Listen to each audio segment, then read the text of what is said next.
I bet it would be easy. I was thinking about those thumbnails actually. Because instead of doing this stupid little app, like you can mess with transparency just in Adobe Photoshop, I think. I don't know anything about Photoshop. I don't know that much. It looks like I'm surreptitiously videoing you, doesn't it? It really does. Are you a spire? I'm a spire. I don't know that much about it either, but I feel like there are layers. Do you know what I mean by that? Mm-hmm. Yeah. I mean, I can imagine. Yeah, like just different, like in a collage setting. So there's different layers. So like I could combine two photos. Do you have Photoshop? Yeah. Oh. How come? Because I thought it would be good to have. Okay. You had it for a long time? Yeah. Were you going to become a visual artist? Yes. Okay. No, you know where I got it? You remember I was telling you like about that like advanced selfie woman? And I showed you some Instagram photos? Yeah, so I like signed up for her course and everything. And then she was talking a lot about editing your own photos. So I got interested in that. And everything was through Photoshop. And I was like, okay, try out Photoshop. Did you use it? I got rid of it. I did use it. I'm still like, I think I've scratched the surface of what it can do and my understanding of it. Yeah. It seems like a really complex program. It does. That would make sense. I don't know if it's actually that complicated or if like I think it's complicated. It's probably complicated to know everything about it. It's probably not complicated to achieve a task on it. Yeah. Depending on the simplicity of the task. Yeah. I'm sure like once you start to understand how everything works, you're like, oh, okay, that tool, that tool, that tool. Yes. I do know people, 2 people come to mind, who are good at stuff like this. Yeah. One of them has no time, however. The other one does have time. And I could ask him tell him what we're hoping for and see what he recommends. Yeah. Oh, I just remembered. What? Were you supposed to have a conversation? Yes, today. I got screwed up because I thought it was going to be the day, because I thought it was going to be, my self-tape was going to... I forgot to. I was thinking there was more today.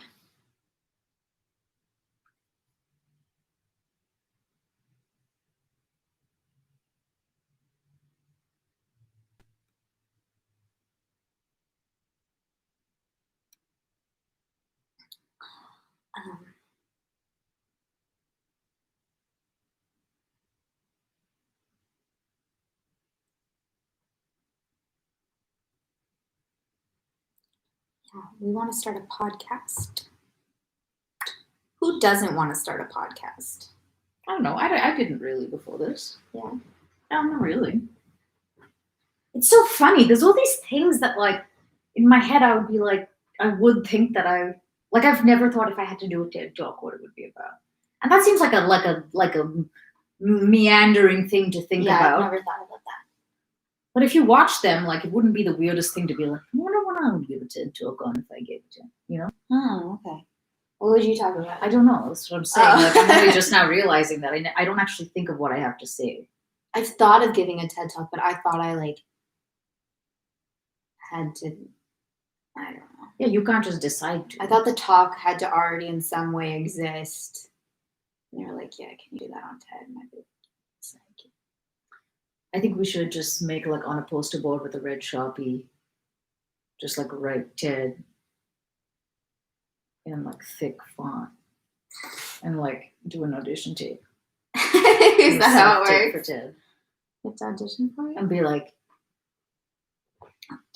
I once watched a TED Talk with, like, this 19-year-old girl. Mm-hmm. I forget what it was even about. It wasn't that it wasn't that inspiring. It was like things you figure out when you're 19. And I was like, yeah, cool. So Hope there's some 18-year-olds watching tonight. Otherwise, what is that about? Who is this for? What's it all for? I'd love to give a TED talk about something stupid. Like that girl who figured out how to do the splits. Imagine if like that's what my TED talk is about. You're talking about the flexibility woman? No. I feel like I talked about it on the stream. There was like some random YouTube video that has like stayed with me quite a bit. And it was just about this girl who's like, I'm gonna do the splits. And then she just tracks her progress, trying to figure out how to do the splits. And just when she gives up, She doesn't give up. like she wants to get it by Christmas, and then Christmas comes, she's nowhere near. Sounds familiar. You know, and she's like, okay, I guess like it's just not gonna work on my timeline. And she kind of like gave up, and then She just woke up one day it and opened. she was in the splits. It opened to her. Yeah, she just woke up in bed.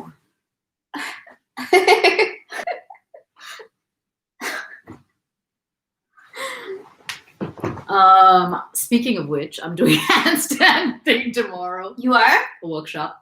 There's workshops this weekend, and do you want to do it tomorrow? It's like beginning. She's doing 2 like levels. One this Saturday and one next Saturday, like from 1 to 3 or something. It's just like a long class. And I think tomorrow is like beginner type, making your way towards handstand, and then like next weekend is more like if you have more experience with it. I'll be doing both. Is what I expect. Does it cost money? Yeah, of course it does. Because people need to eat. They do. Yeah, it's $25.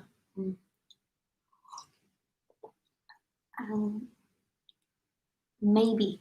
You'll meditate on I it. might RSVP. Okay. Maybe. I wonder if I could do a handstand now. I think I'm stronger. It's only one way to find out. I haven't been doing any yoga at all. Mm-hmm. I don't know why. Have you? No, not really. I haven't even worked on my handstand in like maybe 3 or 4 days.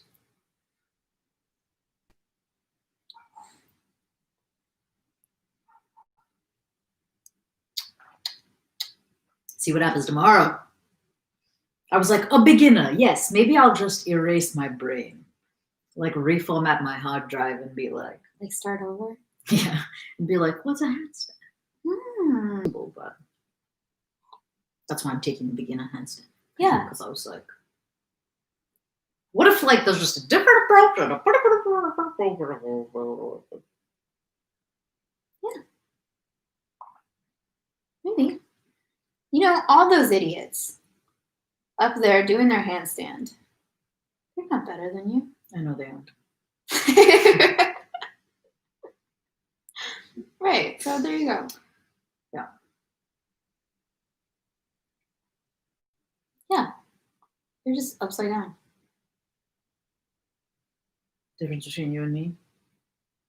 So I'm upside down right now.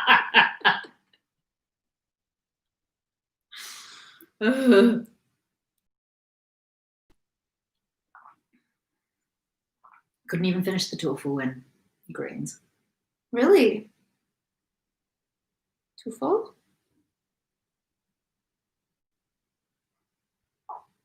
Yeah. Okay. How are you feeling about food today? I don't feel like I really started because I did get a seasoned thing just to like make life easier. Basically for what happened today, which is that because I spent so much time doing other stuff in the morning, I didn't end up marinating anything, but I obviously did get stuff to marinate. So I feel like I feel like started, but I did get rid of some stuff in the fridge, and I did put some new things in. So I feel good. That bread on the counter. Okay. Did you get rid of the Bob's? Oh, fuck. I was gonna say, like, if you can't do it, I'll do it. I was like, I'll just put it here Boing. because yeah, there's a couple of things that I was like, I got. What is up with that bread? Who's eating that bread? Lots of people like that bread. The Bob's Good Seed bread. I don't know if it's all that different from other sandwich breads. It's very sweet. It pretends to be. I mean, it's dressed up in all kinds of like. This is so good for you. Things, and then you eat it and it feels a bit like. I know. Pepperidge Farm or something. Wait, I actually want to go get it. What is in it? Bread lady over here Bread lady. is gonna No, because do an analysis. Like bread. Yo, bread is salt, flour, water. But no. This bread, whole wheat flour, cracked whole wheat. Like cane sugar is the fourth ingredient. What? Yeah. Water, whole wheat flour, cracked whole wheat flour, cane sugar. Organic oat fiber, organic grain and seed topping I mix. mean, no wonder. Yeah. Like, what are they doing? Whew. Whew. Like, sugar does not need to be in your bread. It just doesn't. I mean, the whole thing is basically sugar. Yeah, because it's carbs. It's processed carbs. It's flour. And then there's a bunch of like flakes, all those oat flakes. That's what makes it seem super healthy. And then it says 21. Read on the front. 21 whole grains and seeds. 3 grams of protein in that. On top of a cupcake, basically. 2 grams of fiber. That's not a lot of grams of fiber, I have to say. Omega-3s, like, yeah, if there's seeds in there, you're going to get some omega-3s. Whole grains. I don't feel that bad now. Exactly. Cane sugar? Come on, guys. But I think a lot of sandwich bread uses sugar. Yeah, not the kind I get. Organic yellow cornmeal. What are they doing putting cornmeal in this? Quinoa, poppy seeds. Like, there's too much stuff going on. I mean, it's supposed to be kind of. I thought it was supposed to be like an everything bagel. So like, it's not not getting every one of those things in every bite, but it's like on the outside of it. Cornmeal. There should be cornmeals. And then molasses. Molasses? A little bit, like 2% or less. Molasses. 2% is not that little. Canola oil. Okay. Like, not a lot, but it's in there. What? And just a shit ton of flours. I also don't think, like, why are we trying to fill all these grains into one thing? Like rye and buckwheat and quinoa and is that better for a person? Yeah. Mm-hmm. Yeah. It's just like I like it one thing. Diversity is good. Anyway, yeah. Fuck that. I'm mad. You're mad. No, I'm mad. It's Dave's.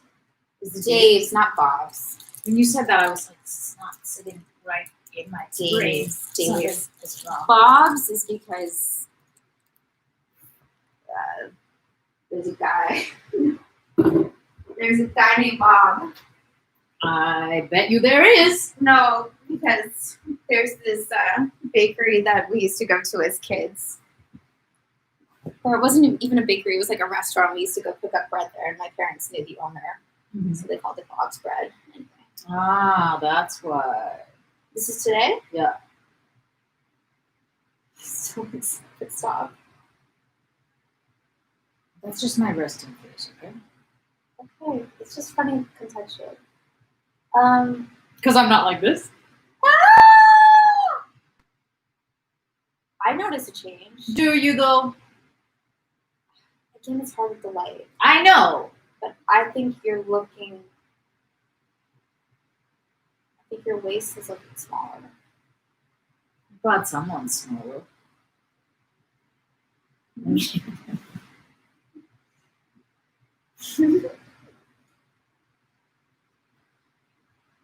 hard to tell. Yeah, I know it is. I feel like it shouldn't be, but it's fine. I feel like this is valuable regardless.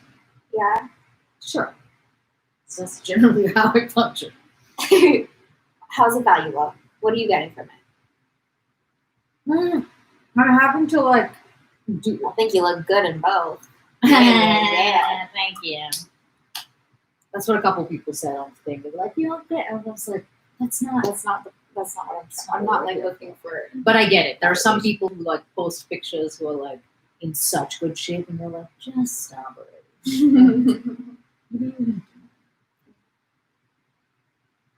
Like, did you really need this challenge? Yeah, some people can't let it alone. I'm probably gonna keep doing it. Yeah, I don't know how to. I don't know how to think about this. I'm just gonna shut up and do my remaining 3 weeks. I do really like the workouts. They're hard as shit. When I'm not like about to die, I always feel like I'm getting away with something or cheating the system somehow. Mm-hmm. Um, In general? Mhm. Or with this? Okay. well, like with workouts, if I at some point I'm not like, am I even okay now? Means I didn't do it. I was thinking about that today, that like some kind of benchmark of what it's supposed to feel like is probably gets you through the workout. How do I mean this? I mean, like, if you think that it should just be like a breeze in the park and then it starts to feel really hard, that will probably make you stop. Mhm. As opposed to if you're like, when's it going to get hard? And then, like, then you would keep going and kind of like ride it because it's based on your expectation. Yeah.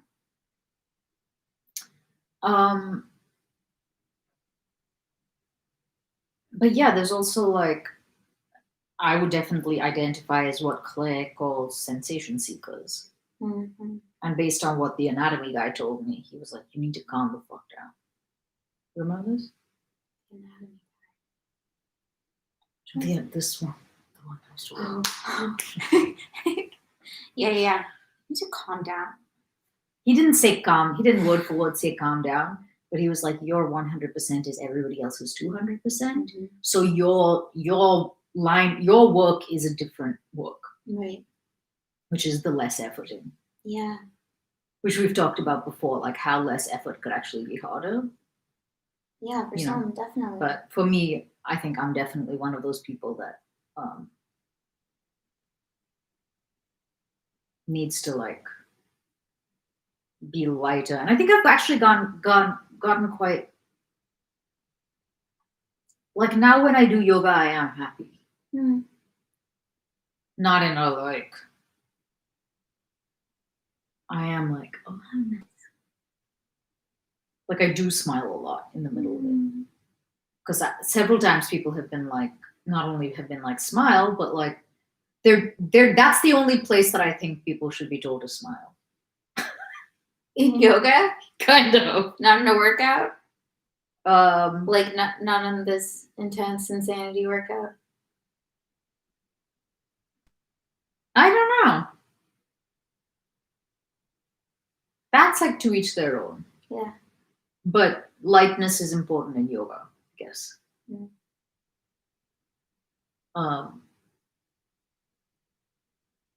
That's my 2 cents. And I do find myself a lot more like, which is why when that guy told me that I was had a lot of like yin, feminine, that thing. I was like, what? Because I think of myself as so the opposite. Yeah. Okay. That's also why I feel like there needs to be new words for like feminine, masculine. I just think it would be clarifying. Why would it be clarifying? Because like that kind of like that's feminine too. I think of like mama bears as having that. Yeah, I think a lot of women have that. That might not be Like- feminine though. Yeah. Like it's not. That's associating it too much maybe with the gender. Because it's not that women have female Maybe feminine it's traits much- and men have. Even just giving birth, Masculine you have to have traits. that to give birth. You do, but I feel like it's almost as much, if not more, surrender. That's like I can't make. I don't know.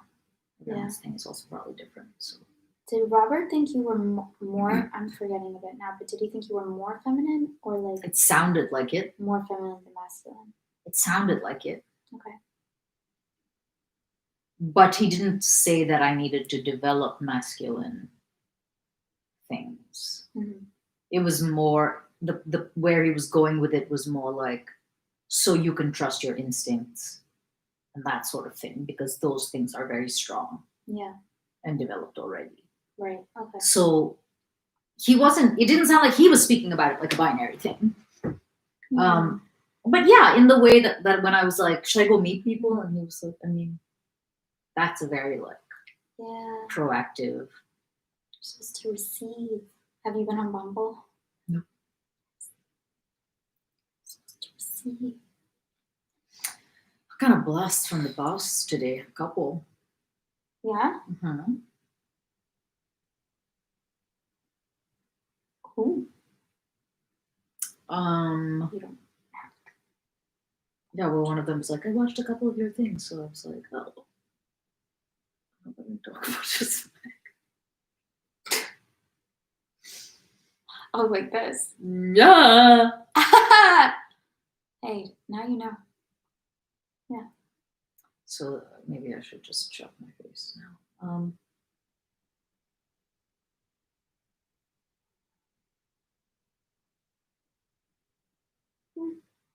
I don't know. Don't shut your face. And That'd be so unlike you. I know. And then Ishan had his thing a couple of days ago, and Uh-huh. Aditi sent me the audio. I haven't listened to it yet, but she was, Also, his audio work. Okay. it did. Oh my god, he's gonna get to listen to that. And he's in the thing being like, I just hi to Robert. I just hi to Robert. Hi Robert. And Aditi's like, you just said it 7 times. Well, Robert. I I haven't heard it yet, but I talked to Aditi Yeah, briefly okay. about it, and she was like, I mean, honestly, like a lot of it I wasn't that surprised by because I'm realizing I think he said a lot of this already in my reading, like ages ago. So I was like, he talked about your like future husband and your kid and your kid's qualities in that reading way back when. Oh, that reading. Yes. Wow. So I was like, clearly I'm going to die alone. What do you mean? That's the most direct extrapolation. Because he didn't talk about that? Because he For wasn't even remotely interested in that entire aspect of my life. He said one thing about friend, like interpersonally, he almost said nothing. Yeah. He said it might be time for some hiring and firing. Really? Yeah, I was like, well, I did fire a couple of people, I guess, but Okay. I think he meant it like an analogy, not like literally hire and fire people. It could be also though. Thinking of the interpersonal. Like if he's like, no, you need to receive, like he's not going to give you instruction about. He could give me instructions about receiving. Like It's you even not- like you like leaned in there. You're like, I'm gonna receive. You know how you're like, oh, I'm head No, forward? I said he could give me instructions about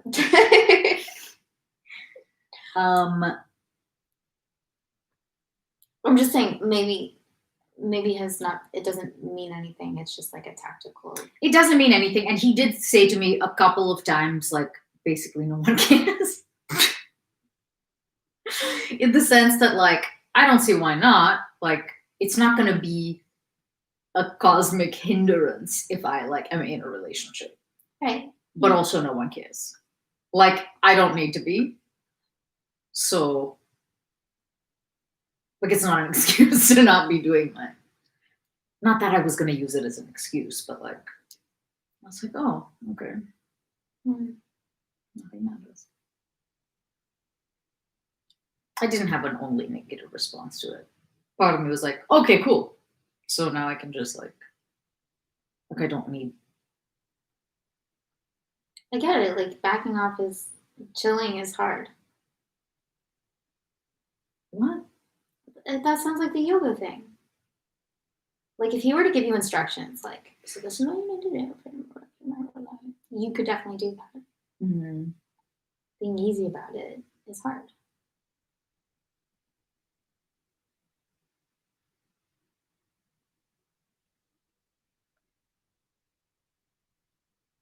The way he talked about it, it seemed less like ease and more like trust,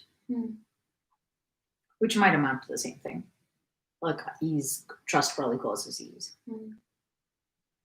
That sounds like a true thing. Yeah, I mean, it was weirdly affirming in some ways.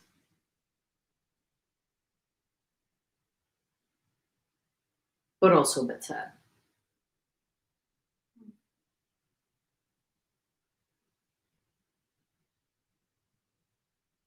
Because it felt like if nothing ever works out in this department, you won't have screwed up.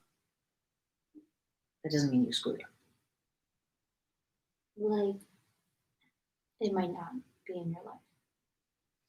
Like it doesn't matter. Like it doesn't doesn't matter if it is or isn't. Yeah, but it's sad because of all the reasons that anybody like wants things like that. Yeah.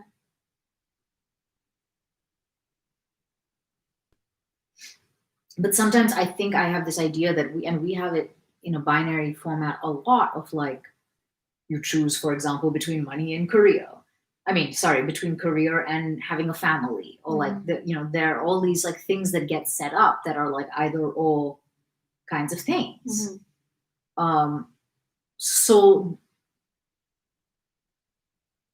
I think I had a projection that like, what if I got to like the end of my life and was like, I have no, and suddenly cared that I didn't have any kids or didn't have like, and then I'd be like, wait, did I like miss life? Yeah. By focusing all on X. Yeah. Like career or something like that. Did I like miss the boat? And it makes me feel better about stuff like that. Right. Like I won't have missed my boat necessarily. Yeah. But I still might die alone.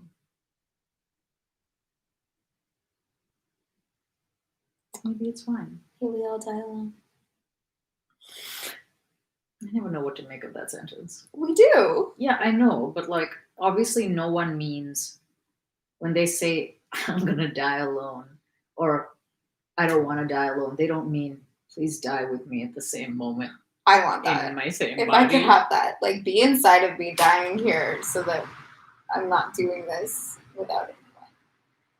Right. Everyone dies alone. I want you to feel exactly what I feel all the time. That's love. That's love.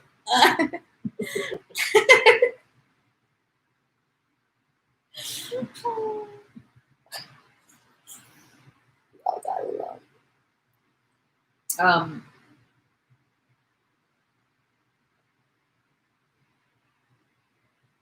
Yeah, I don't think Everyone's meant to have kids.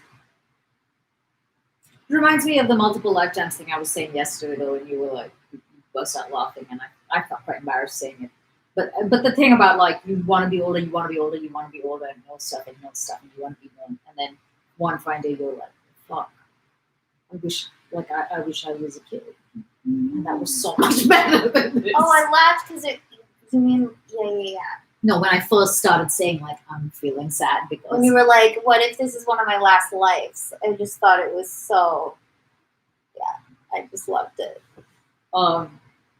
But yeah, there's all these like sort of bittersweet aspects of some of the stuff he said, even the like empowering, affirming. There's like a sad, there's like a sad edge to it. And you're like, but wait, because because at least I'm considering it for the first time. Like how people don't consider fate until they're there, and then they're like, oh wait, this is what that means. Mm-hmm. What I was like hoping for or working towards is this. Mm-hmm. I wasn't thinking about like this stuff. It's like that little bit of the bread that was under the parchment. It's just like riding along, and you're like, oh, I didn't know you were here. Yeah. A little foot. Yeah. Yeah, we don't really think about like what happens when we get to the mountaintop. Yeah.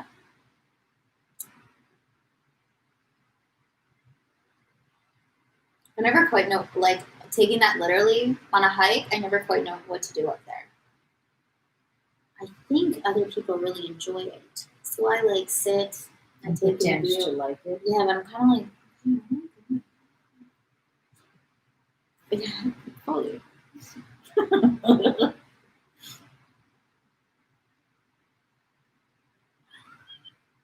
That's really funny.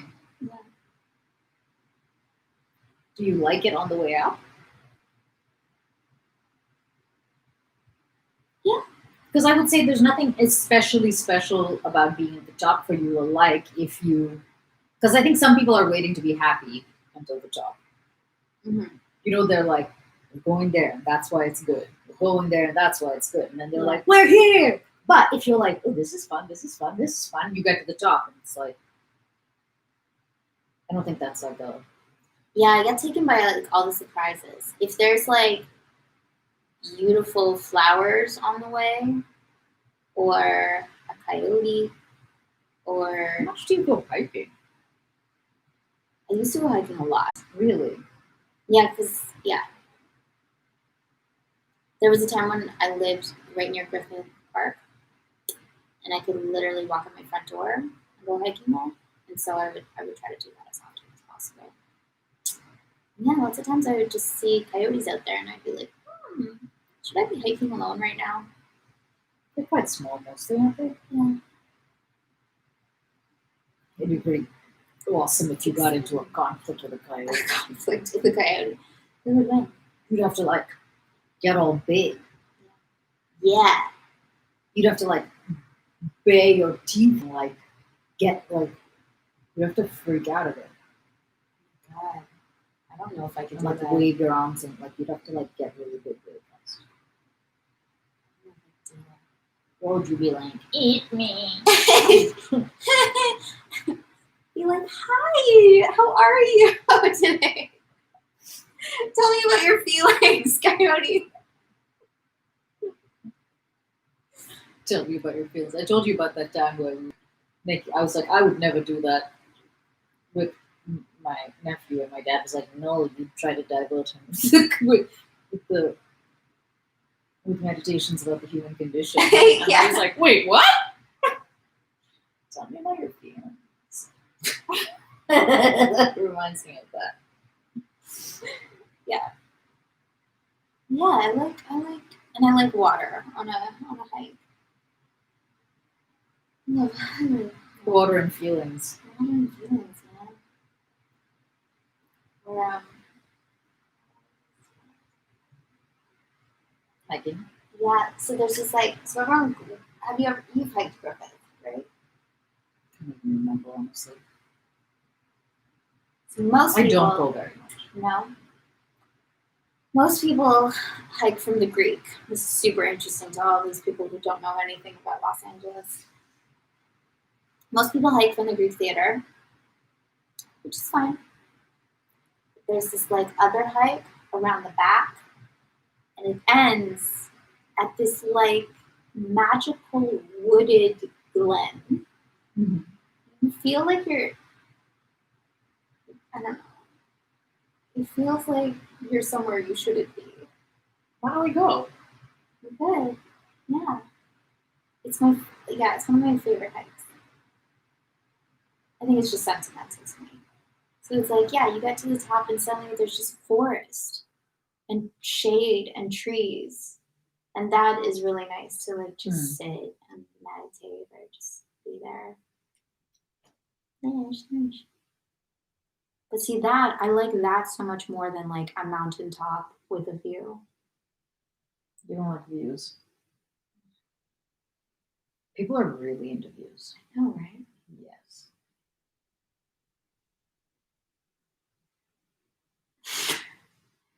It's quite funny because, like, especially when I was looking at houses and stuff, there was this ongoing thing about, oh, views.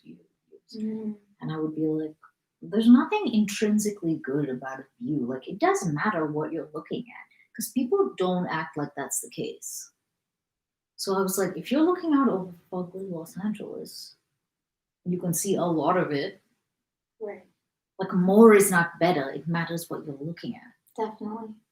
But that's not how people think about it. They're like, They more just is want better. a view They just want, yes. of anything. Yeah, they want to be able to like see a lot of something. Yeah. That's what a view is, where you can see a lot of something. And it kind of doesn't matter what it is. In the future. Mm-hmm. No, wait, but this is going to be in the future for sure. Where like windows are going to have an option Yeah. to like give you a view Yeah. and a really realistic view. Do you think that's going to make like having a view not really matter anymore? Okay.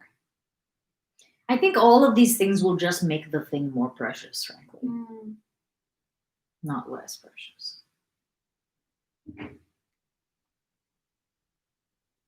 Yeah.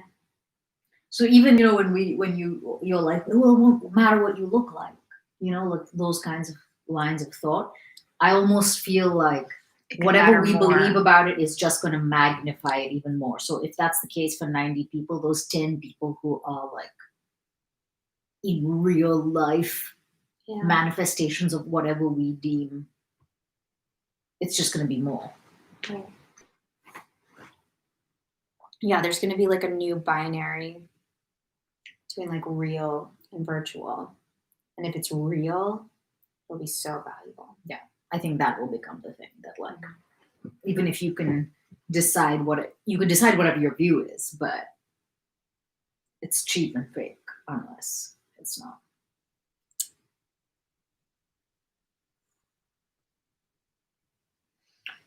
So somebody once told me that there are like gender differences when it comes to a couple of things, like where people like to sit on airplanes. Oh, really? Yeah. And milk and dark chocolate. Women like dark chocolate. Yep. Mm-hmm. And I think that views are a very male thing. Yeah? I think. Something to conquer. Like, I think it makes them feel like they're looking special. down. Yeah, like I don't fully. They're watching the perimeter. I don't know what it is. Yeah, they're looking the tower. Mm-hmm. Right. That's true. Do you just suspect that, or do you have any proof to back it up? No, it's mostly my anecdotal proof. That's why I don't think it's just made up. I just made it up. My mom loves the mountains. Loves the mountains. And she grew up in the prairies. know how much like where you're born and where you grow up, like just how much that like the geography of a place actually forms you too. Yeah. So she grew up in the prairies where it's just like you can just see for miles and miles and miles. It's just open space. And now she lives in Montreal and she's enclosed on a tiny island. And she feels trapped there. And then when we were in Alberta recently, it was just like, oh my God. Like she came unfurled, you know? And even just seeing mountains in the distance was so comforting to her.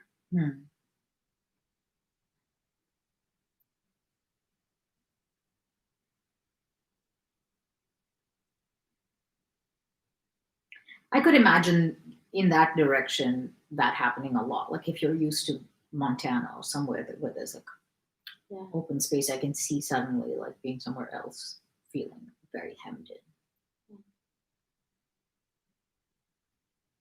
She feels such contempt towards Eastern mountains. Eastern mountains? Yeah, like, because technically I think the mountains, like it's called Mount Royal, you know? And then there's like Mont Tremblant, like all the skiing stuff around there. So there's mountains, but I think what it is they're actually older. So they're more eroded. Okay. Anyway, she has contempt for them. Deep contempt. Wow. She's like, you're a mountain. No, you're not. Imagine having contempt towards nature formations. She totally does. Yeah. Yeah. That's weird. Yeah, I don't know. But by those accounts, I should, because I was born in the prairies too. I should be like, yes. For how long? Wide open spaces, like till I was 5. Maybe that wasn't enough to imprint the way that it has with her or something. Yeah. Do you have that at all? What? Like you said that when you go back to India, you like can breathe again. Mm-hmm. Yeah. Do you think that's actually about the place, or like also it's because of its connection to you? I've always thought it was connection. Okay. But then recently I'm like, maybe it's something else. Oh, we had this talk a while ago. Yeah. I always thought it was connection.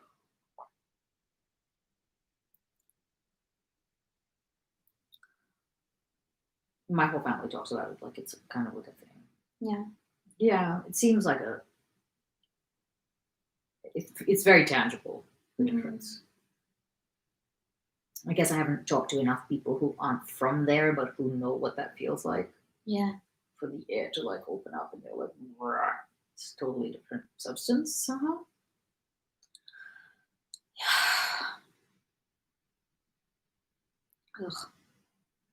Ugh. No, it makes me want to travel. I'm like, I want to go, but I want to go lots of places. Traveling is not in the cards right now. The cards? The cards, you know those cards, The those tarot cards. Yeah.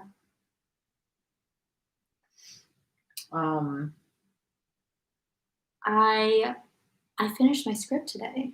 You did? I did. We did. You did? Yeah. Wow. I mean, it's rough. But yeah, we finished. Nice. It's 150 pages. Jesus Christ. Oof. It's a lot of pages. It's pretty long. That's a lot of pages in not a long time, because you had like less than half that a few days ago. I remember you being like 60 pages. Yeah, I think so. Maybe like 2 weeks ago. 2 weeks? Yeah. Maybe. I'm not sure. I think I don't know how long. We were trying to figure out how long it took us when we finally like started writing. It might only be about a month. It kind of feels like longer. I'm not sure. And a screenplay in a month is pretty good.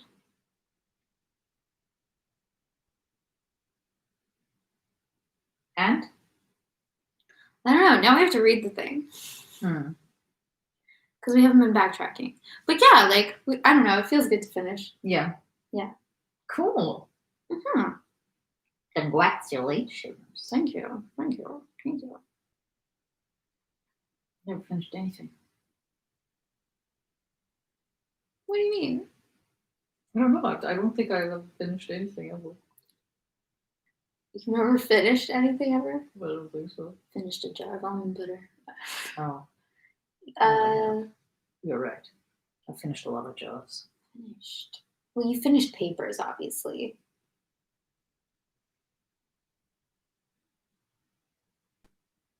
But like my own creative pursuits, I never think of being like. I don't know what that even means. Right. Yeah, you don't really get that as an actor. Yeah.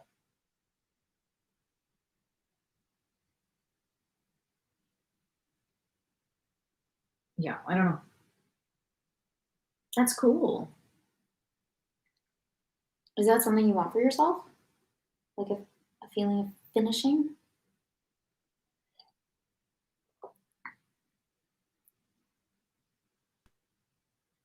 I guess not that much because I haven't done it. No, me and my sister are supposed to be finishing this project sooner in life. I feel like I have so much left to do. Yeah.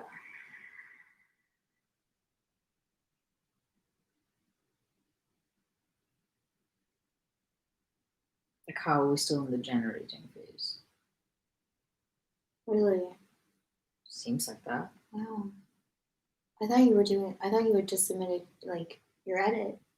Yeah, I thought that also. Did you think you were done?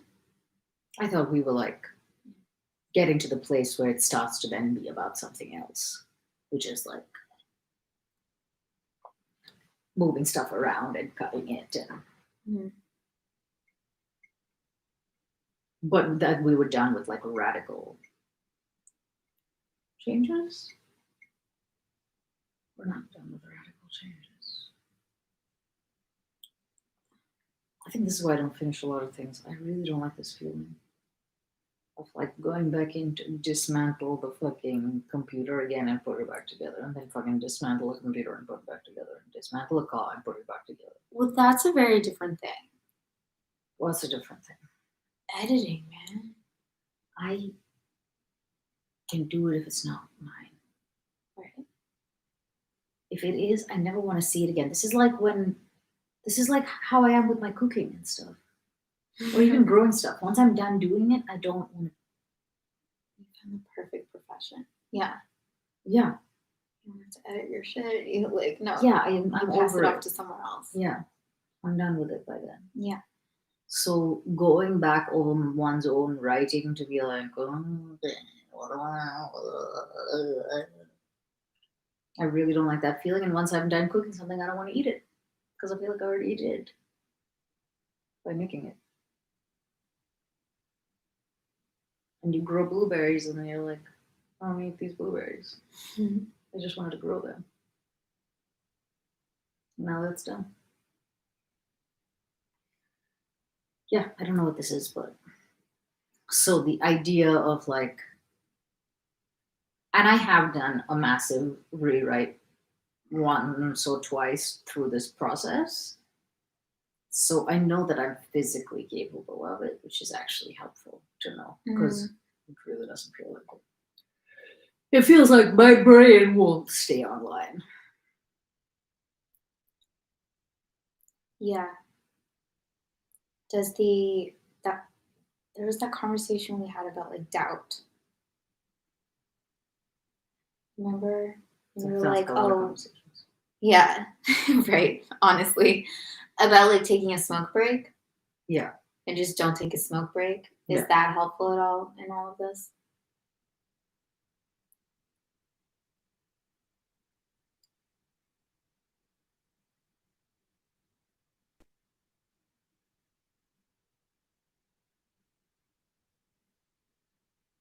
It is in the like in the sense of commitment. Like you just have to start doing it like as if you can do it. even if you don't think you can do it. Yeah. So it's not really important what you think. Yeah. So in that way, like, I have just sat down until be like, okay, first, and just like put one foot in front of the other, and that's what I'm planning to do after this as well. But also more and more lose perspective, which is again why when people are like, "Oh, your house is so lovely," I have no idea what it is, because at this point, I have zero ability to see the thing. So that's the other thing, is that I don't know how people like who write scripts and stuff empty the trash from stuff that didn't make it, that isn't part of the thing, that you like go really far down this road only to then be like, wait a minute, we're not doing this road. I don't know how to empty the cache. So it makes it very difficult for me to see the current thing just as it is without seeing everything that came before, which is why I can't like perceive the space, because I can remember every iteration of it. So it's like only in relationship to that do I even see what's happening. Yeah. So now I'm about to do like a bit of a completely new introduction. I don't even know how to track like what's not in it. I don't know. It starts to get very like messy in my head. It's a lot of like loose threads. And honestly, it's why I wouldn't want to write a screenplay. Like, wouldn't want to. There's all the things about like whether or not I can, and there's all different types of doubts. But one of the major ones is like, I would want to burn it when I was done with the first draft. That's it.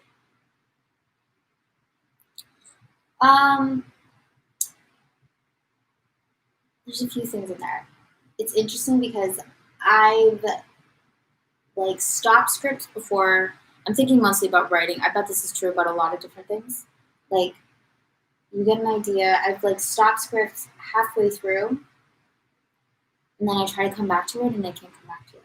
Yeah. Like, there's something about being in it that like you want to capitalize on like whatever the fuck is going on at that time, because it's all a part of it.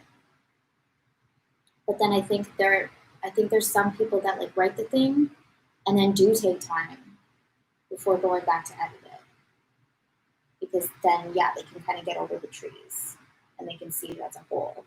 But I can also see that like staying in it could be useful too, because then you're still like in the spirit of the project or whatever it is. It's like uncomfortable and you don't know what the hell you're doing, but it starts to feel like a labyrinth. Yeah. Where you like are trying different ways to get somewhere, and then at some point you're like, I don't remember which I've tried and which I haven't tried, and did I already go this way? And like it just starts to all like look the same. Yeah, for sure. I think trust is really big with that.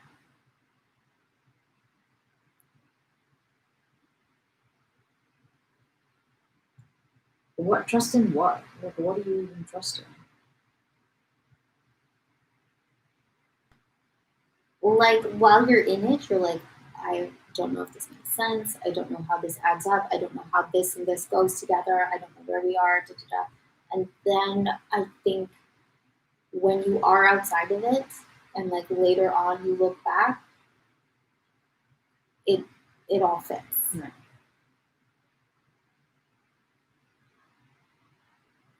So I guess I don't have a lot of practice staying in the discomfort of that, of like, I don't know what's happening. Not super clear what I used to do with writing big papers and stuff, but I used to take a lot of breaks. Yeah. I don't remember doing I it. used to hate writing. I found it very easy. Maybe because there's such a strong like formula and stuff. Because there's such a structure, I found it to be quite effortless. But it was all just like It was like accounting. Yeah. This plus this plus this. It was like it was labor intensive, but it wasn't different. Yeah. It's like they tell you what to do. Right. So like sorting a Tell you pile what's of on the grains test. into a bunch of different piles. Yeah. Every grain by themselves is like that's not difficult. It's just primitive.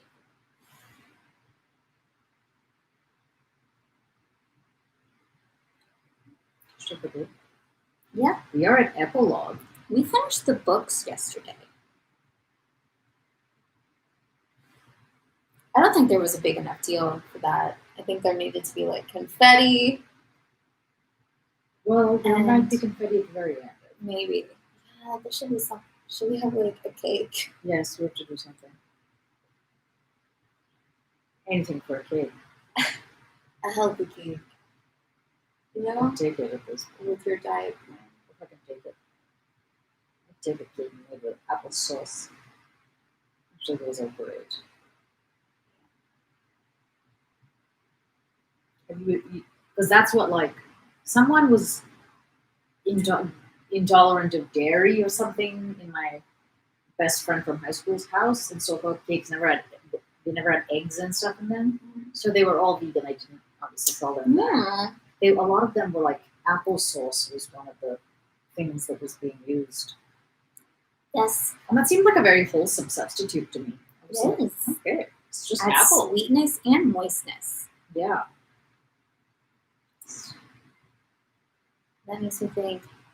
There's this YouTube channel I really like. Mm-hmm. What's it called? It's like Peaceful Kitchen, I want to say. Okay. It's great. It's so soothing. It's so beautifully shot. Mm-hmm. It kind of reminds me of Amy's boyfriend in Mhm. that, like, there's something very, like, peaceful and zen about it, you know? And he did this one episode that I watched of donuts that they were like, I think he's vegan too. They're like healthy donuts, but it's so beautiful. It's Galaxy donuts. So I want to say that like there's no sugar in it. Maybe he used banana. Oh, wow. And he makes these donuts, and then Galaxy, to like make them look like Galaxy, he went like this extra step of the coloring for it was all natural too. Mm-hmm. So he used he had like beetroot powder, and what was the blue? Was it just like blue algae, spirulina, and then black, and then he had charcoal as well. So it was like purple, blue, and black, and he created like amazing galaxies. It's all natural. Let's go. Right? They're so pretty. Goodbye. Good night.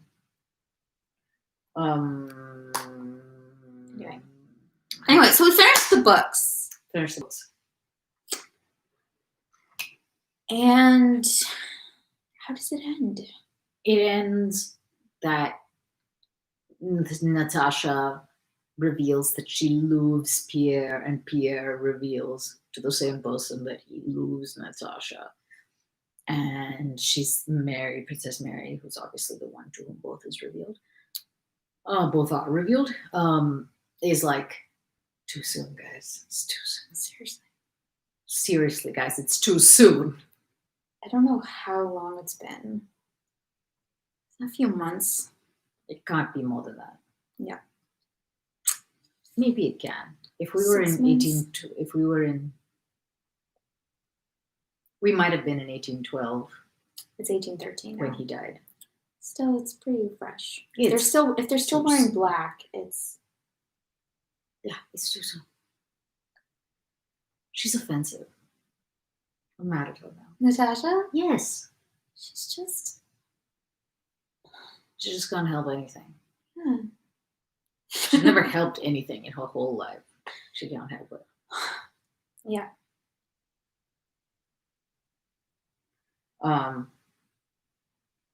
And it's not new for Pierre. Maybe it's not new for her either. It's new for him only in that he was pretty sure that it was over in his head. He like was never thinking about her. Mm-hmm. And then he saw her and it was like kablam, meteor right to the brain. Yeah. Yeah. I don't know, but they like each other.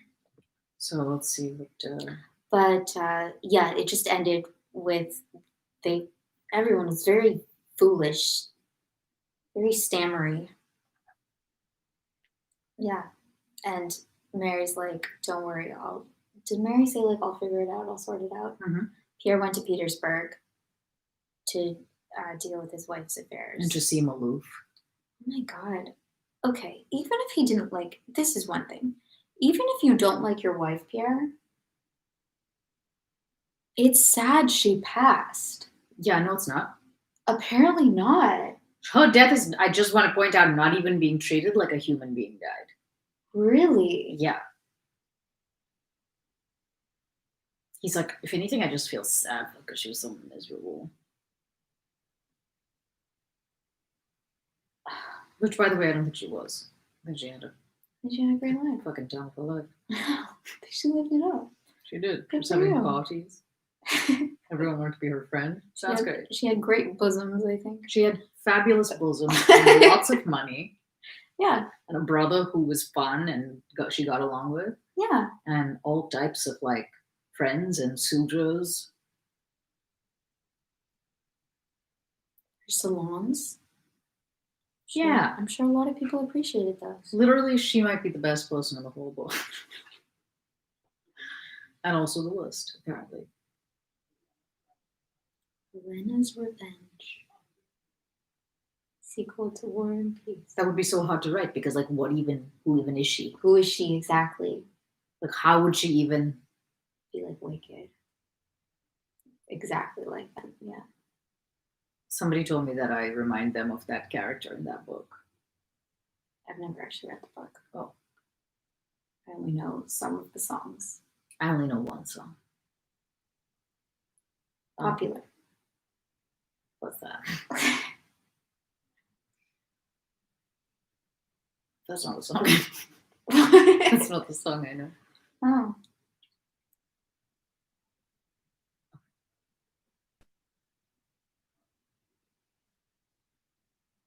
What is this? What were we talking about when I said you have to squint in order to have this profession? Coming up with perfume.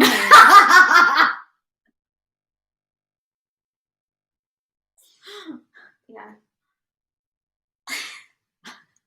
See, that's really good. What? That's a comedy sketch. You think? Yeah, I think that's funny. I think I'm a writer and I don't know it. I was going to change it up the second time, but then I didn't. Because I was like, it's not better when it's poet. So just say the same thing again. So there's 2 epilogues, and we're in the first.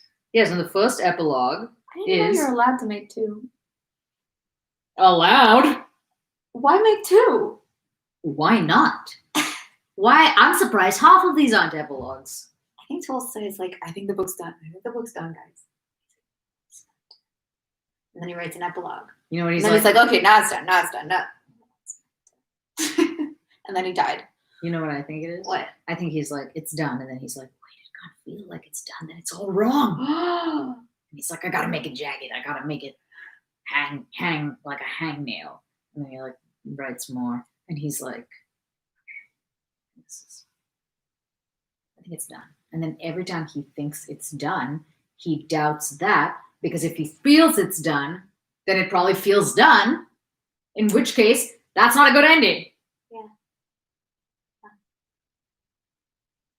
This is like the spiral of self-doubt that I'm very familiar with.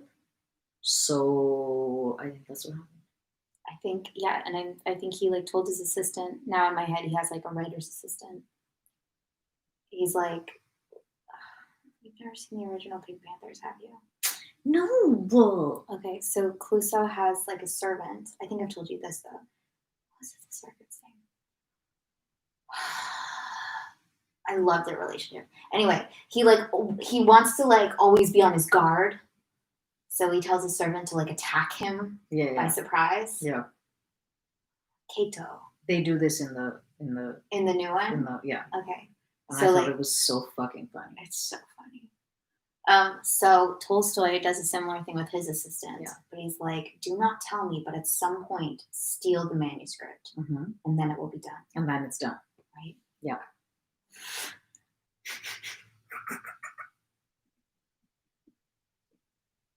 Imagine that's true. And then he's like those people who are trying to get off drugs. They're like, okay, I'm gonna kick it. And then 3 hours later, they're like shaking you. They're like, I need it. Exactly.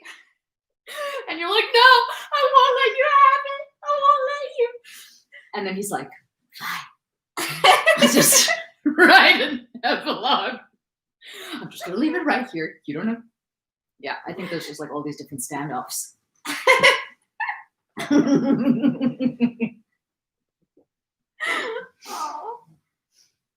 So first epilogue spans a extremely long time, 1813 to 1820. Oh. That's 7 years. Did you have to think about it? Is it? I just wanted to make double check in my brain. Yeah. 7. Mm-hmm. So this is chapter 1 of 2013. I mean 1813 to 1820. Chapter 1. 7 years had passed. The storm-tossed sea of European history had subsided within its shores and seemed to have become calm. But the mysterious forces that move humanity, mysterious because the laws of their motion are unknown to us, continued to operate. Though the surface of the sea of history seemed motionless, the movement of humanity went on as unceasingly as the flow of time. Various groups of people formed and dissolved. The coming formation and dissolution of kingdoms and displacement of peoples was in course of preparation. The sea of history was not driven spasmodically from shore to shore as previously. It was seething in its depths. Historic figures were not borne by the waves from one shore to another as before. They now seemed to rotate on one spot. The historical figures at the head of armies, who formerly reflected the movement of the masses by ordering wars, campaigns, and battles, now reflected the restless movement by political and diplomatic combinations, laws, and treaties. Historians call this activity of the historical figures the reaction. In dealing with this period, they sternly condemn the historical personages who, in their opinion, caused what they describe as the reaction. All the well-known people of that period, from Alexander and Napoleon to Madame the... Who is that, Madame? Or the person that Kutuzov writes to? Stale. Photius, Schelling, Fichte, Chateaubriand, and the rest pass before their stern judgment seat and are acquitted or condemned according to whether they conduced to progress or to reaction. What? Whether they conduced to progress? Conduced to progress. To whether they conduce to progress. Or to reaction.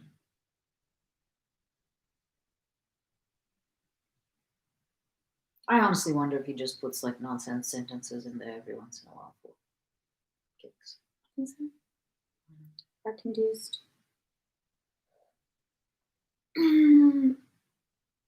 Like, if that's what they amount to, could that be how he's using conduced? Help to bring about. I would think precipitated, yeah. Yeah. According to their accounts, a reaction took place at that time in Russia also, and the chief culprit was Alexander I, the same man who, according to them, was the chief cause of the liberal movement at the commencement of his reign, being the savior of Russia. There is no one in Russian literature now, from schoolboy essayist to learned historian, who does not throw his little stone at Alexander for things he did wrong at this period of his reign. He ought to have acted in this way and in that way. In this case, he did well, and in that case, badly. He behaved admirably at the beginning of his reign and during 1812, but acted badly by giving a constitution to Poland, forming the Holy Alliance, entrusting power to Archive, favoring Golitsyn and mysticism, and afterwards Shishkov and Photius. He also acted badly by concerning himself with the active army and disbanding the Semenov regiment. It would take a dozen pages to enumerate all the. What are you afraid of a dozen pages? Come now. He's like, no, we need to keep this short and brief. This is an epilogue. It's an epilogue. It's an epilogue. It's an epilogue. It would take a dozen pages to enumerate all the reproaches the historians addressed to him based on their knowledge of what is good for humanity. What do these reproaches mean? Do not the very actions for which the historians praise Alexander I, the liberal attempts at the beginning of his reign, his struggle with Napoleon, the firmness he displayed in 1812 and the campaign of 1813 flow from the same sources, the circumstances of his birth, education, and life that made his personality what it was, and from which the actions for which they blame him, the Holy Alliance, the restoration of Poland, and the reaction of 1820 and later, also flowed. In what does the substance of those reproaches lie? It lies in the fact that an historic character like Alexander I, standing on the highest possible pinnacle of human power with the blinding light of history focused upon him, a character exposed to those strongest of all influences, the intrigues, flattery, and self-deception inseparable from power, a character who at every moment of his life felt a responsibility for all that was happening in Europe, and not a fictitious character, but a live character who, like every man, had his personal habits, passions, and impulses toward goodness, beauty, and truth, that this character, though not lacking in virtue, the historians do not accuse him of that, had not the same conception of the welfare of humanity 50 years ago as a present-day professor who from his youth upwards has been occupied with learning, that is, with books and lectures and taking notes from them. But even if we assume that 50 years ago Alexander I was mistaken in his view of what was good for the people, we must inevitably assume that the historian who judges Alexander will also, after the lapse of some time, turn out to be mistaken in his view of what is good for humanity. This assumption is all the more natural and inevitable because, watching the movement of history, we see that every year and with each new writer, opinion as to what is good for mankind changes, so that what once seemed good 10 years later seems bad, and vice versa. And what is more, we find at one and the same time quite contradictory views as to what is bad and what is good in history. Some people good in history. Some people regard giving a constitution to Poland and forming the Holy Alliance as praiseworthy in Alexander, while others regard it as blameworthy. The activity of Alexander or of Napoleon cannot be called useful or harmful, for it is impossible to say for what it was useful or harmful. If that activity displeases somebody, this is only because it does not agree with his limited understanding of what is good. Really? Whether the preservation of my father's house in Moscow, or the glory of the Russian arms, or the prosperity of the Petersburg and other universities, or the freedom of Poland, or the greatness of Russia, or the balance of power in Europe, or a certain kind of European culture called progress appear to me to be good or bad, I must admit that besides these things, the action of every historic character has other more general purposes inaccessible to me. But let us assume that what is called science, can harmonize all contradictions and possesses an unchanging standard of good and bad by which to try historic characters and events. Let us say that Alexander could have done everything differently. Let us say that with guidance from those who blame him and who profess to know the ultimate aim of the movement of humanity, he might have arranged matters according to the program his present accusers would have given him. Of nationality, freedom, equality, and progress, these, I think, cover the ground. Let us assume that this program was possible and had then been formulated and that Alexander had acted on it.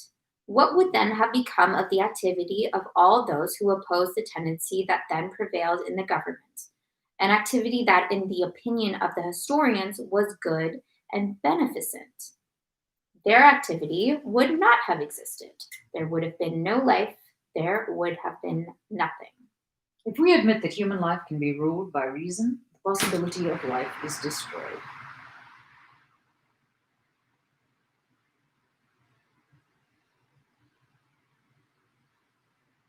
That seemed like a bit of a jump. Yeah, like there would have been something else. It's not that there would have been no life. No, life! Ah.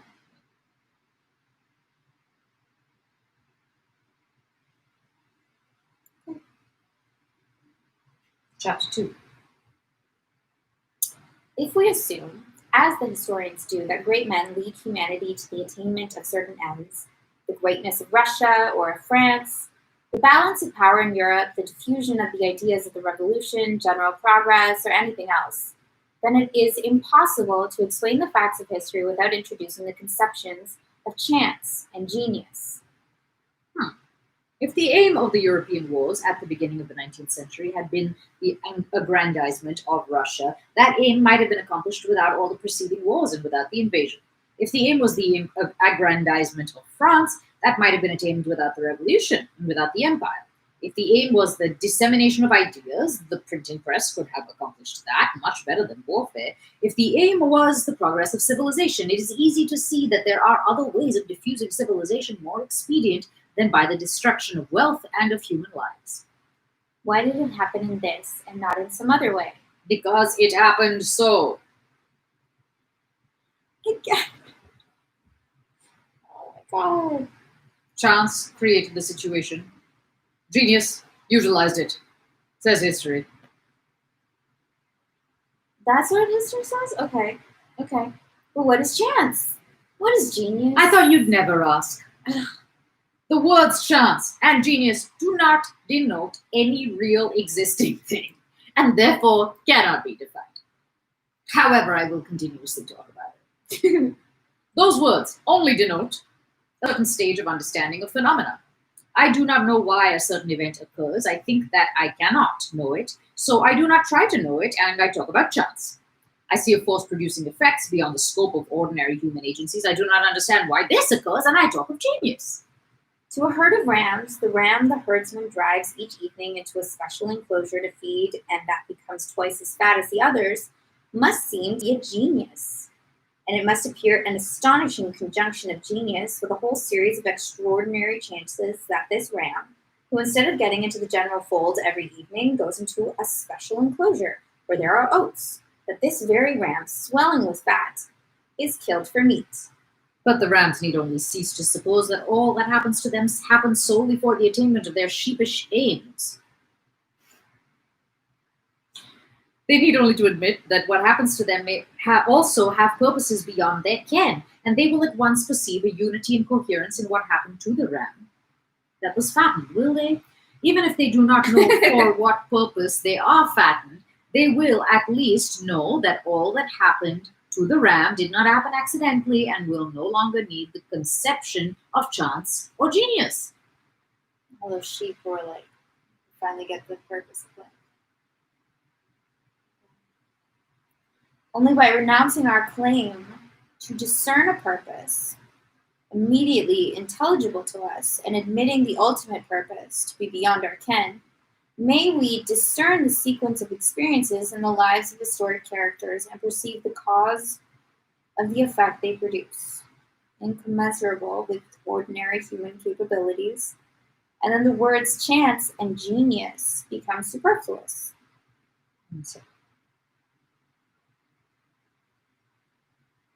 Admitting the ultimate purpose beyond our ken. Yeah, I'm trying to figure that out. It just means God, I think. Really? Yeah, if there's a purpose that is unknowable to us, what the hell else would it be? We need only confess that we do not know the purpose of the European convulsions, and that we know only the facts, that is, the murders, first in France, then in Italy, in Africa, in Prussia, in Austria, in Spain, and in Russia, and that the movements from the west to the east and from the east to the west form the essence and purpose of these events. And not only shall we have no need to see exceptional ability and genius in Napoleon and Alexander, but we shall be unable to consider them to be anything but like other men. And we shall not be obliged to have recourse to chance for an explanation of those small events which made these people what they were, but it will be clear that all those small events were inevitable. By discarding, is it broken? Yeah.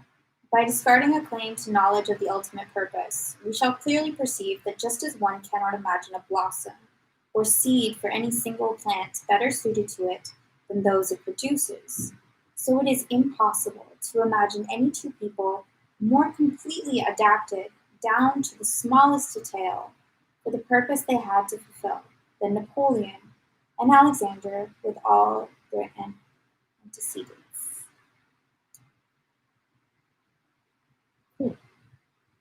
All the things could be said in 2 sentences. Chapter 3. Why do you think it's going to go on like this? No, I'm not clear. I'm not going to look ahead. Okay. You're going to be upset if both of the epilogues are just history? Yup, I am. Serves me right. Chapter 3. The fundamental and essential significance of the European events of the beginning of the 19th century lies in the movement of the mass of the European peoples from west to east and afterwards from east to west. The commencement of that movement was the movement from west to east. For the peoples of the west to be able to make their warlike movements to Moscow, it was necessary, 1, that they should form themselves into a military group of a size able to endure a collision with the warlike military group of the east. 2, that they should abandon all established traditions and customs, and 3, that during their military movements they should have at their head a man who could justify to himself and to them the deceptions, robberies, and murders which would have to be committed during that movement. And beginning with the French Revolution, the old, inadequately large group was destroyed, as well as the old habits and traditions. And step by step, a group was formed of larger dimensions, with new customs and traditions, and a man was produced who would stand at the head of the coming movement and bear the responsibility for all that had to be done. A man without convictions, without habits, without traditions, without a name, and not even a Frenchman, emerges, by what seems the strangest chances from among all the seething French parties, and without joining any one of them, is borne forward to a prominent position. The ignorance of his colleagues, the weakness and insignificance of his opponents, the frankness of his falsehoods, and the dazzling and self-confident limitations of this man raised him to the head of the army. The brilliant qualities of the soldiers of the army sent to Italy, his opponent's reluctance to fight, and his own childish audacity and self-confidence secure him military fame. Innumerable so-called chances accompany him everywhere. The disfavor into which he falls with the rulers of France turns to his advantage. His attempts to avoid his predestined path are unsuccessful. He is not received into the Russian service, and the appointment he seeks in Turkey comes to nothing. During the war in Italy, he is several times on the verge of destruction, and each time is saved in an unexpected manner. Owing to various diplomatic considerations, the Russian armies, just those who might have destroyed his prestige, do not appear upon the scene till he is no longer there. On his return from Italy, he finds the government in Paris in a process of dissolution, in which all those who are in it are inevitably wiped out and destroyed.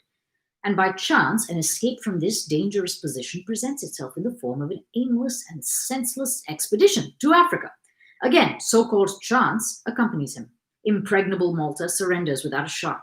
His most reckless schemes are crowned with success. The enemy's fleet, which subsequently did not let a single boat pass, allows his entire army to elude it. In Africa, a whole series of outrages are committed against the almost unarmed inhabitants. And the men who commit these crimes, especially their leader, assure themselves that this is admirable, this is glory, it resembles Caesar and Alexander the Great, and is therefore good. This ideal of glory and grandeur, which consists not merely in considering nothing wrong that one does, but in priding oneself on every crime one commits, ascribing to it an incomprehensible supernatural significance, that ideal, destined to guide this man and his associates, had scope for its development in Africa. Whatever he does succeeds. The plague does not touch him. The cruelty of murdering prisoners is not imputed to him as a fault. This childishly rash, uncalled for, and ignoble departure from Africa, leaving his comrades in distress, is set down to his credit. And again, the enemy's fleet twice lets him slip past.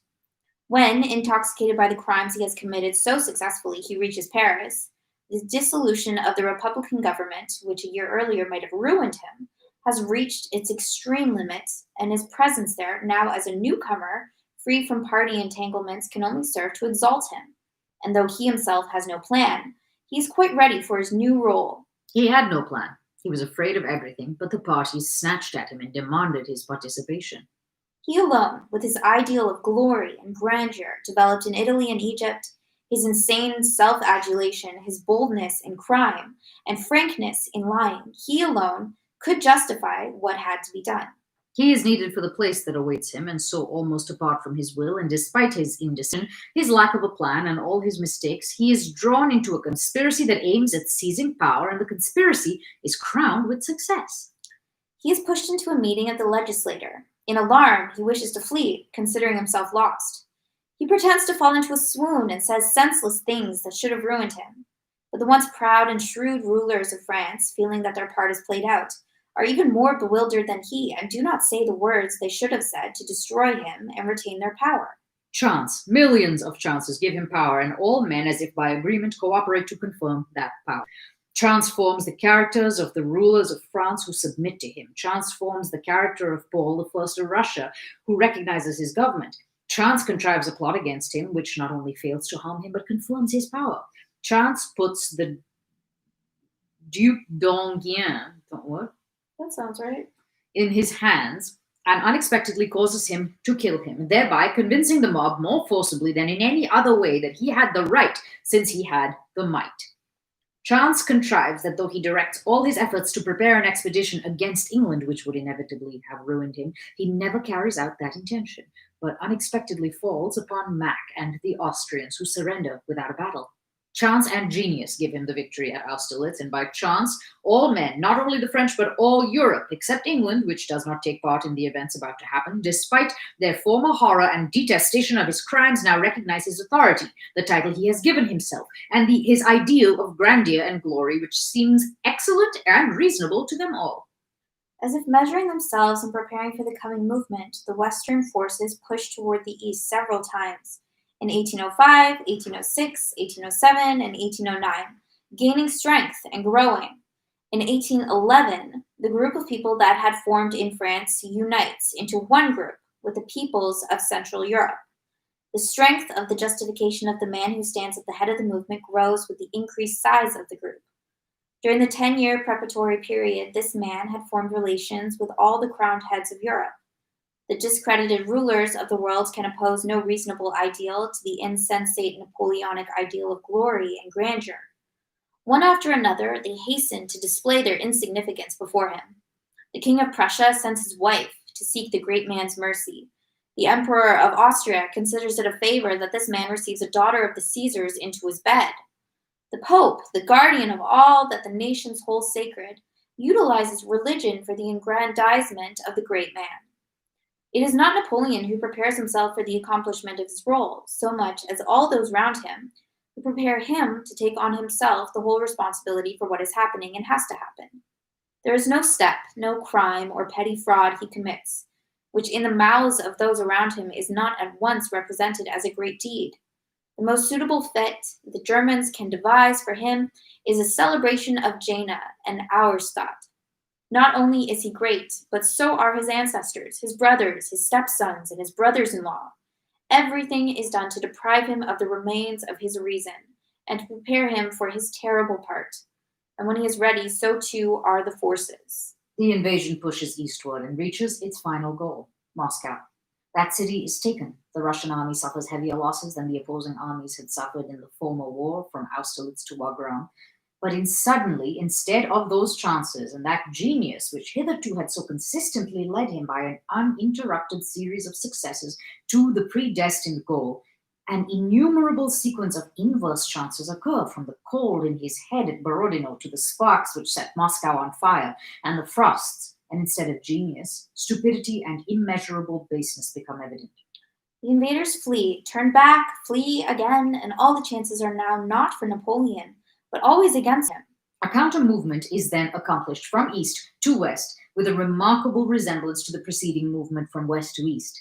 Attempted drives from east to west, similar to the contrary movements of 1805, 1807, and 1809, precede the great westward movement. There is the same coalescence into a group of enormous dimensions, the same adhesion of the people of Central Europe to the movement, the same hesitation midway, and the same increasing rapidity as the goal is approached. Paris, the ultimate goal, is reached. The Napoleonic government and army are destroyed. Napoleon himself is no longer of any account. All his actions are evidently pitiful and mean. But again, an inexplicable chance occurs. The Allies detest Napoleon, whom they regard as the cause of their sufferings. Deprived of power and authority, his crimes and his craft exposed, he should have appeared to them what he appeared 10 years previously and 1 year later, an outlawed brigand. But by some strange chance, no one perceives this. His part is not yet ended. The man who 10 years before and a year later What is this 10 years before? Okay. Was considered an outlawed brigand, is sent to an island, 2 days' sail from France, which for some reason is presented to him as his dominion. And guards are given to him, and millions of money are paid him. Chapter 4. Is that what happened to Napoleon? Mm-hmm. Sure. I refer to you. You obviously know all about him. Yeah, that's why I told you. I don't know shit about. Obviously, I don't know shit about Napoleon. I didn't know any of this backstory. Neither of us knew anything. Yeah, it's great. It's kind of our thing. Now are you gonna be like, let me tell you about Napoleon? You know what those dinner parties? Who's making dinner? I don't know. Yeah. Those Zoom dinner parties. Fuck that. Yeah. I don't like dinner parties, but you have to make your own dinner. Like a potluck? No, like a Zoom party. Oh, okay.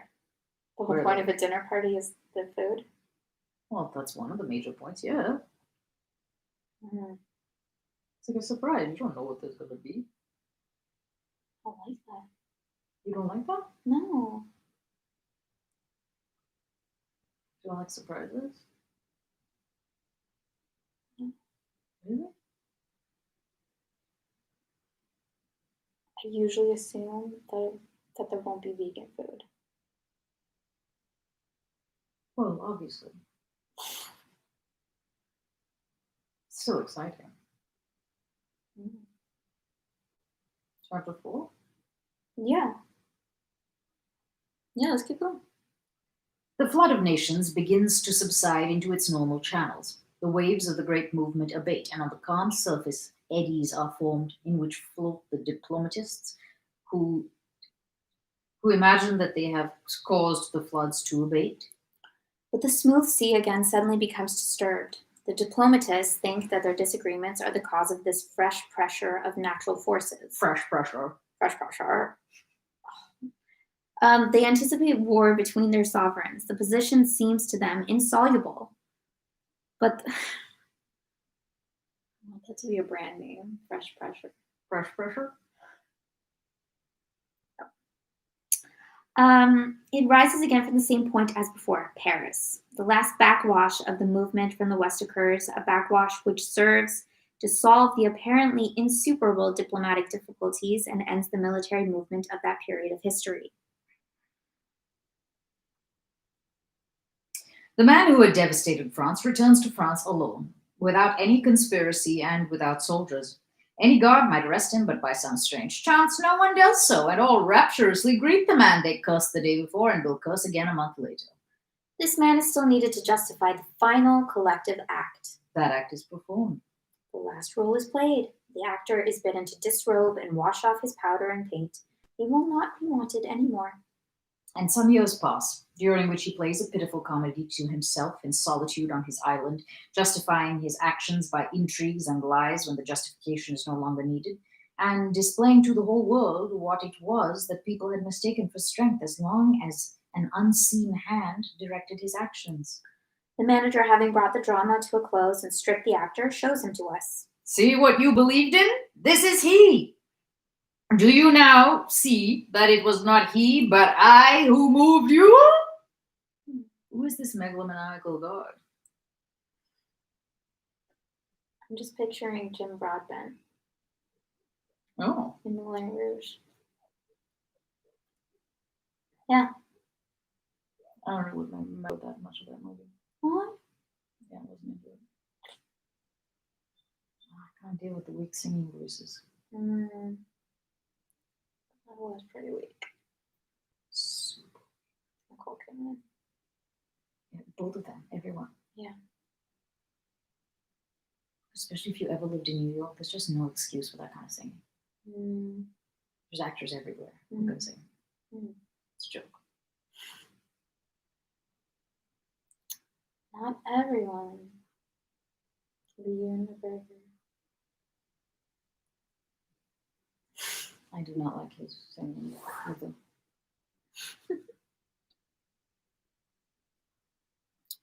want you to watch Beginners. Is it Beginners or yeah. But dazed by the force of the movement, it was long before people understood this. Still greater coherence and inevitability is seen in the life of Alexander I, the man who stood at the head of the counter-movement from east to west. What was needed for him who, overshadowing others, stood at the head of that movement from east to west? What was needed was a sense of justice and a sympathy with European affairs, but a remote sympathy not dulled by petty interests, a moral superiority over those sovereigns of the day who cooperated with him, a mild and attractive personality, and a personal grievance against Napoleon. And all this was found in Alexander I. All this had been prepared by innumerable so-called chances in his life, his education, his early liberalism, the advisors who surrounded him, and by Austerlitz and Tilsit and Erfurt. During the National Erfurt, not Erfurt. Right. Erfurt. Okay. During the National War, he was inactive because he was not needed. But as soon as the necessity for a general European war presented itself, he appeared in his place at the given moment, and uniting the nations of Europe led them to the goal. The goal was reached. After the final war of 1815, Alexander possesses all possible power. How does he use it? Alexander I, the pacifier of Europe, the man who from his early years had striven only for his people's welfare, the originator of the liberal innovations in his fatherland, now that he seemed to possess the utmost power, and therefore... My name is Munir. Oh, I'm sorry. a trainer Sorry, just put something on my Therefore, to have the possibility of bringing about the welfare of his peoples. At the time when Napoleon in exile was drawing up childish and mendacious plans of how he would have made mankind happy had he retained power, Alexander I, having fulfilled his mission and feeling the hand of God upon him, suddenly recognizes the insignificance of that supposed power, turns away from it, and gives it into the hands of contemptible men, whom he despises, saying only, Not unto us, but unto thy name. I too am a man like the rest of you. Let me live like a man and think of my soul and of God. as the sun and each atom of ether is a sphere complete in itself. And yet, at the same time, only a part of a whole too immense for man to comprehend, so each individual has within himself his own aims, and yet has them to serve a general purpose incomprehensible to man. A bee settling on a flower has stung a child, and the child is afraid of bees and declares that bees exist to sting people. A poet admires the bee sucking from the chalice of a flower and says it exists to suck the fragrance of flowers. A beekeeper, seeing the bee collect pollen from flowers and carry it to his hive, says that it exists to gather honey. Another beekeeper, who has studied the life of the hive more closely, says that the bee gathers pollen dust to feed the young bees and rear a queen, and that it exists to perpetuate its race. A botanist notices that the bee flying with the pollen of a male flower to a pistil fertilizes the latter, and sees in this the purpose of the bee's existence. Another, observing the migration of plants, notices that the bee helps in this work, and may say that in this lies the purpose of the bee. But the ultimate purpose of the bee is not exhausted by the first, the second, or any of the processes the human mind can discern. The higher the human intellect rises in the discovery of these purposes, the more obvious it becomes that the ultimate purpose is beyond our comprehension. All that is accessible to man is the relation of the life of the bee to other manifestations of life. And so it is with the purpose of historic characters and nations. I just ruined everything for myself. You did? No, I didn't. I just looked ahead. How far ahead? Like just the first sentence. Of the next? Yeah. That's already ruining it? I don't know, there's a big aha. I mean, right. Anyway, we knew it was coming. What? Should I not turn the page then? I don't know, do you want to keep reading? I don't know. I don't know what's happening. What's happening?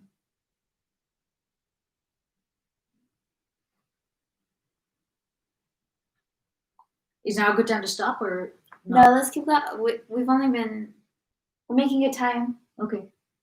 Yeah, let's keep going. Okay. Okay. So, yeah, do we understand that? Yeah.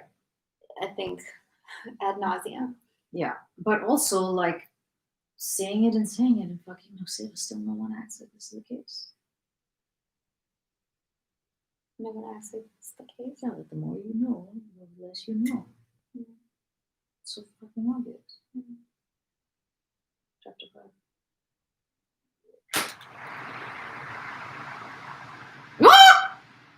Yeah. Chapter 5. Natasha's wedding to Bezhukov, which took place in 1813, was the last happy event in the family of the old. What? Wow. Oh my god, did you see the next sentence? No, I didn't. Okay, was the last happy event in the family of the old Rostovs. Count Ilya Rostov died that same year, and as always happens, after the father's death, the family group broke up. That always happens? Wow. Way to quickly bum out that happy news. The events of the previous year, the burning of Moscow and the flight from it, the death of Prince Andrew, Natasha's despair, Petya's death, and the old countess's grief fell blow after blow on the old count's head. He seemed to be unable to understand the meaning of all these events, and bowed his old head in a spiritual sense, as if expecting and inviting further blows which would finish him. He seemed now frightened and distraught, and now unnaturally animated and enterprising. The arrangements for Natasha's marriage occupied him for a while. He ordered dinners and suppers and obviously tried to appear cheerful, but his cheerfulness was not infectious as it used to be. On the contrary, it evoked the compassion of others who knew and liked him. When Pierre and his wife had left, he grew very quiet and began to complain of depression. A few days later, he fell ill and took to his bed. He realized from the first that he would not get up again, despite the doctor's encouragement. The countess passed a fortnight in an armchair by his pillow without undressing. Every time she gave him his medicine, he sobbed and silently kissed her hand. On his last day, sobbing, he asked her and his absent son to forgive him for having dissipated their property, that being the chief fault of which he was conscious. After receiving communion and unction, he quietly died, and next day a throng of acquaintances who came to pay their last respects to the deceased filled the house rented by the Rostovs. All these acquaintances, who had so often dined and danced at his house and had so often laughed at him, now said with a common feeling of self-reproach and emotion, as if justifying themselves, well, whatever he may have been, he was a most worthy man. You don't meet such men nowadays, and which of us has not weakness of his own? It was just when the Count's affairs had become so involved that it was impossible to say what would happen if he lived another year that he unexpectedly died. Nicholas was with the Russian army in Paris when the news of his father's death reached him. He at once resigned his commission and, without waiting for it to be accepted, took a leave of absence and went to Moscow. The state of the Count's affairs became quite obvious a month after his death, surprising everyone by the immense total of small debts, the existence of which no one had suspected. The debts amounted to double the value of the property. Friends and relations advised Nicholas to decline the inheritance, but he regarded such a refusal as a slur on his father's memory, which he held sacred, and therefore would not hear of refusing, and accepted the inheritance together with the obligation to pay the debts. The creditors, who had so long been silent, restrained by a vague but powerful influence exerted on them while he lived by the Count's careless good nature, all proceeded to enforce their claims at once. As always happens in such cases, rivalry sprang up as to which should get paid first, and those who, like Matenka, held promissory notes given them as presents, now became the most exacting of the creditors.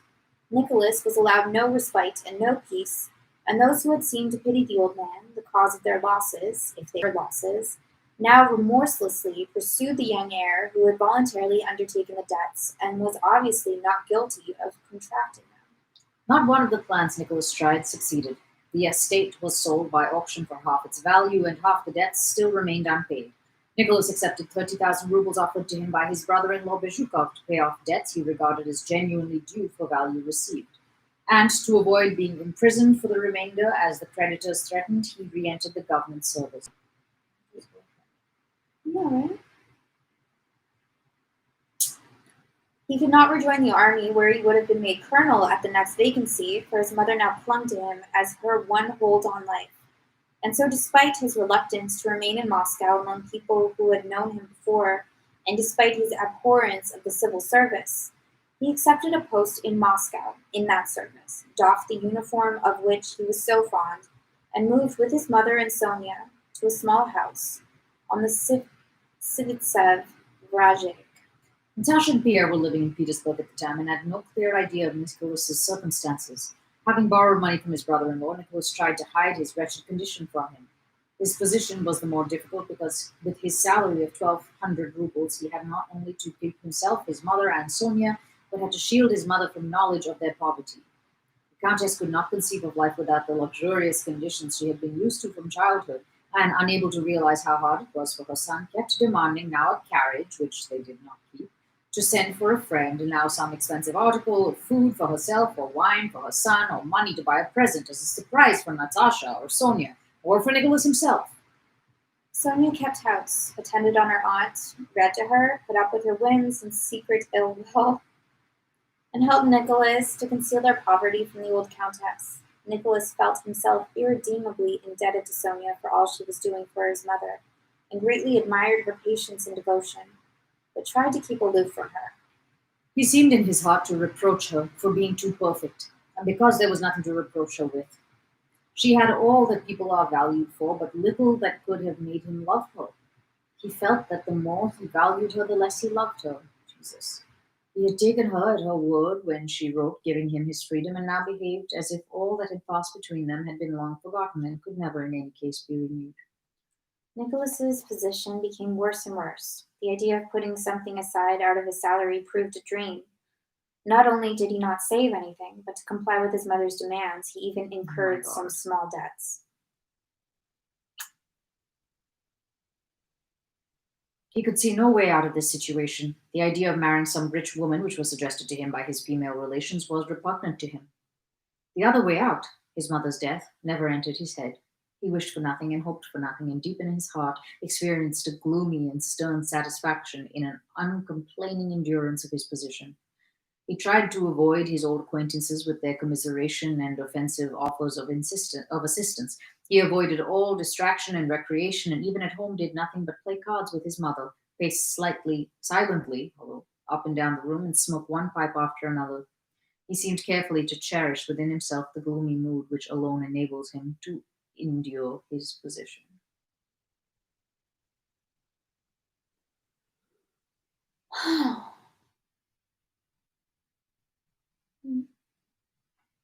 Cool.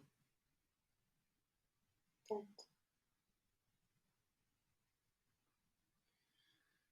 Yeah. It's funny we were just talking about that thing.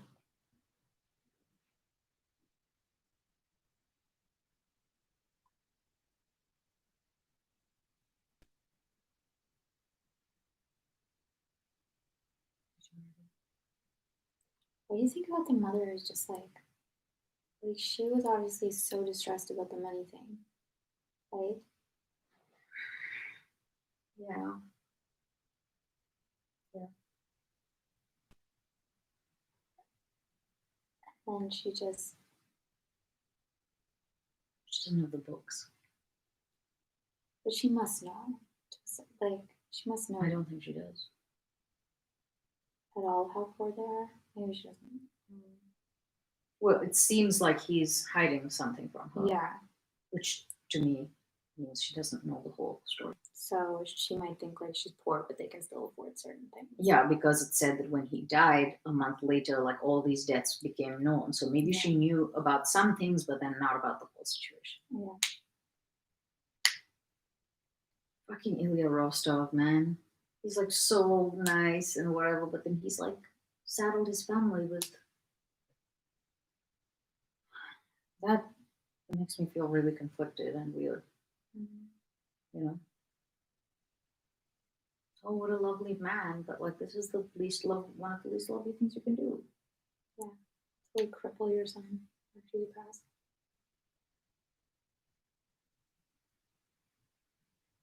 All because you don't want to like make a budget.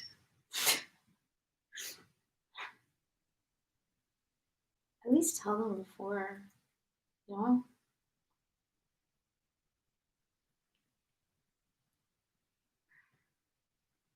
Yeah, it's pretty uncool.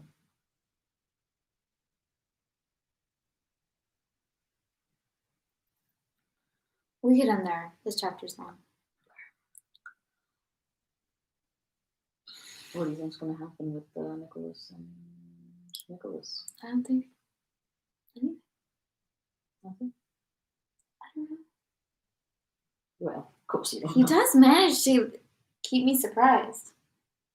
He's a strange one. You know? I'm like, oh, maybe Mary's gonna end up an old maid.